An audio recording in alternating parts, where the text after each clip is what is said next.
ذکر کریں گے طبیعت کا. طبیعت انگلش میں کہتے ہیں فزکس. اور کئی صدی پہلے ایک نظریہ تھا جسے کہتے ہیں ایٹمزم.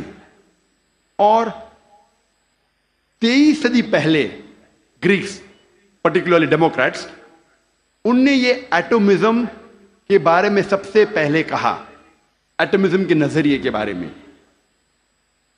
اور کہا کہ میٹر کے سب سے چھوٹے حصے کو کہتے ہیں ایٹم, مادہ کے سب سے چھوٹے حصے کو کہتے ہیں ذرہ.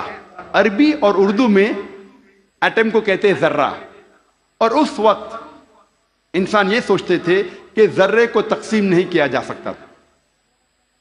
آج سائنس ترقی کرنے کے بعد ہم مانتے ہیں کہ atom is the smallest part of matter having the characteristics of the element.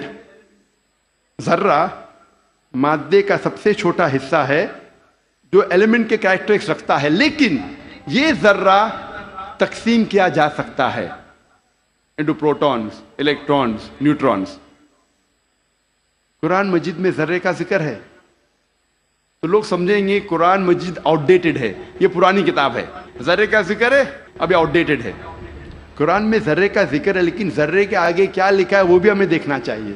قرآن مجید میں لکھا ہے سورہ سبا میں سورہ نمبر 34 آیت نمبر 3 میں کہ انکار کرنے والے جب کہیں گے کہ وہ گھڑی کبھی بھی نہیں آئے گی, آخرت کے بارے میں, قیامت کے بارے میں, وہ گھڑی کبھی نہیں آئے گی, تو اللہ تعالیٰ فرماتے کہو ان سے ضرور آئے گی اللہ کی مرضی سے, جس کے پاس علم غیب ہے, جس کے علم میں چھوٹا سا ذرہ زمین اور آسمان میں اور اس چیز جو ذرے سے چھوٹی ہے اور بڑی ہے اس کا علم بھی اس کی کتاب میں محفوظ ہے.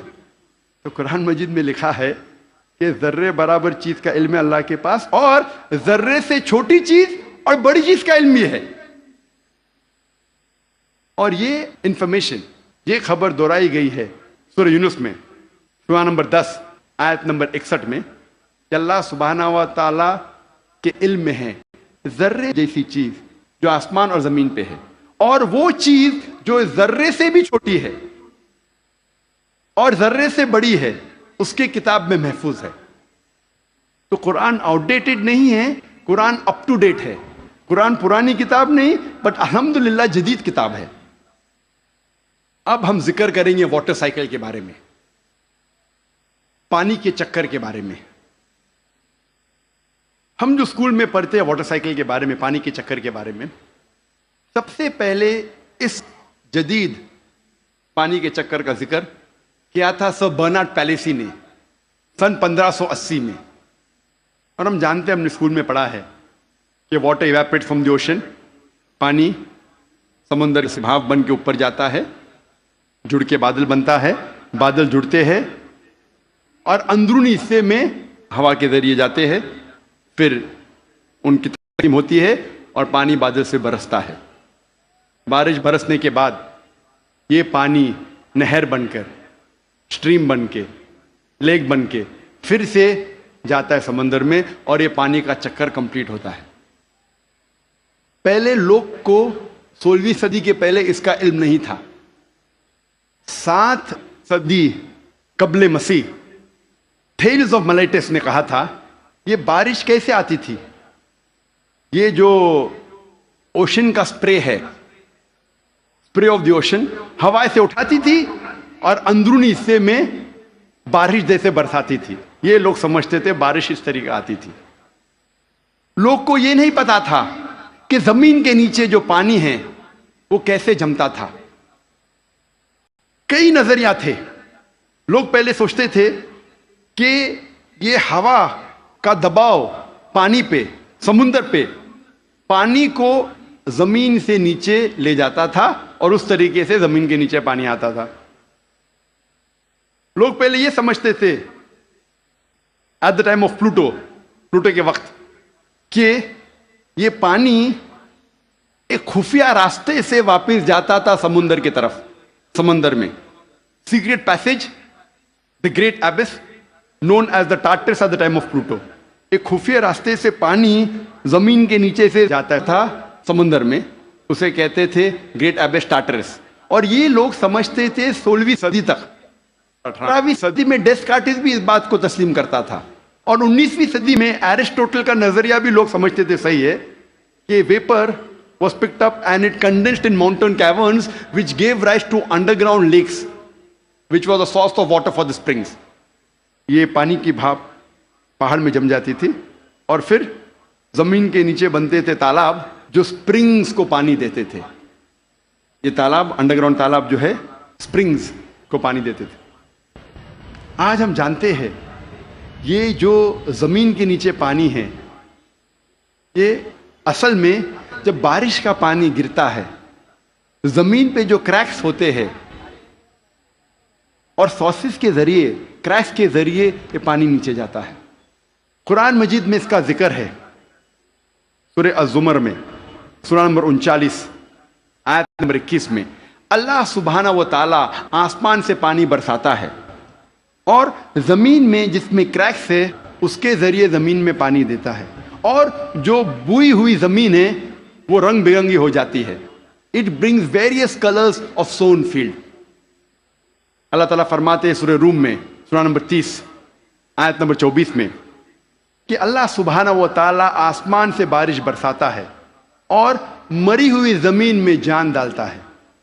اللہ تعالیٰ فرماتے ہیں سورہ مومنون میں, سورہ نمبر 23 آیت نمبر 18 میں کہ اللہ سبحانہ و تعالیٰ پانی آسمان سے برساتے ہیں اور اس پانی کو جما سکتے ہیں اور اس پانی کو بہا سکتے بھی ہے, بہانے پہ قادر ہے.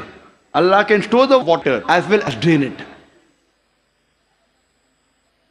قرآن میں ذکر آتا ہے سورہ طارق میں, سورہ نمبر 86 چیپٹر 86 آیت نمبر 11 میں, وَالسَّمَاءِ ذَاتِ الرَّجْ, that heaven which returns, وہ آسمان جو واپس دیتا ہے. ایک معنی وَالسَّمَاءِ ذَاتِ الرَّجْ کی ہے کہ جو ڈینجرس ریز ہے, ultraviolet rays, X rays, جو زمین پہ آنے کے پہلے آسمان اسے واپس پھینک دیتا ہے اس طرف. اس کے علاوہ یہ جو پانی کا بھاپ ہے, واٹر ویپرائز ہوتا ہے, بادل میں بنتا ہے اور پھر سے یہ آسمان اس پانی کو زمین پہ برساتا ہے. وَالسَّمَاءِ ذَاتِ الرَّجْ. اللہ تعالیٰ فرماتے سورہ الحجر میں, سورہ نمبر 15 آیت نمبر 22 میں, We cause fecundating winds. ہم ہوا کے ذریعے بادل کو بھوجل کرتے ہیں. عربی لفظ لواقی, لقا سے آتا ہے, جس کا معنی ہے ٹو امپریگنیٹ, ٹو فیکنڈیٹ, برآور کرنا, بوجھل کرنا. ہوا بادل کو پولن گرینز کے ذریعے بوجھل کرتی ہے. It impregnates the cloud. اور دوسری وجہ ہے کہ بادل جب آپس میں ملتے ہیں دے کنڈینس, اس کے بعد پانی برستا ہے. قرآن میں اللہ تعالیٰ فرماتے ہیں سورہ نور میں, سورہ نمبر 24 آیت نمبر 43 میں, 43 میں, اللہ سبحانہ و تعالیٰ ہوا کے ذریعے بادل کو چلاتے ہیں, لے جاتے ہیں, جینٹلی پشز دا کلاؤڈز. پھر یہ بادل آپس میں جڑتے ہیں, بڑے ہو جاتے ہیں, اس کے بعد پانی بادل سے برستا ہے. اللہ تعالیٰ فرماتے ہیں سورہ روم میں, سورہ نمبر 30 آیت نمبر 48 میں, اللہ سبحانہ و تعالیٰ ہوا کے ذریعے بادل کو ہلاتے ہیں اور لے جاتے ہیں اندرونی حصے میں. اس کے بعد بادل کو چھوٹے چھوٹے حصے میں تقسیم کرتے ہیں, اس کے بعد پانی بادل سے برستا ہے. قرآن مجید میں پانی کے چکر کے بارے میں گہرائی سے ذکر ہے, تفصیل سے ذکر ہے کئی جگہ. سورہ اعراف میں, سورہ نمبر 7 آیت نمبر 57 میں, سورہ رعد سورہ نمبر 13 آیت نمبر 17 میں, سورہ فرقان سورہ نمبر 25 آیت نمبر 48 اور 49 میں, سورہ فاطر سورہ نمبر 35 آیت نمبر 9 میں, سورہ یاسین سورہ نمبر 36 آیت نمبر 34 میں, سورہ جاسیہ سورہ نمبر 45 آیت نمبر 5 میں, سورہ قوف سورہ نمبر 50 آیت نمبر 9 اور 10 میں, سورہ واقعہ سورہ نمبر 56 آیت نمبر 68 to 70, سورہ ملک سورہ نمبر 67 آیت نمبر 30, سورہ طارق سورہ نمبر 86 آیت نمبر 11. کئی آیتیں ہیں قرآن مجید میں جو تفصیل کے ساتھ ذکر کرتے ہیں پانی کے چکر کے بارے میں. صرف پانی کے چکر کے بارے میں اگر ذکر کرے گھنٹوں تک تقریر دے سکتے ہیں. صرف قرآن مجید میں پانی کے چکر کا ذکر.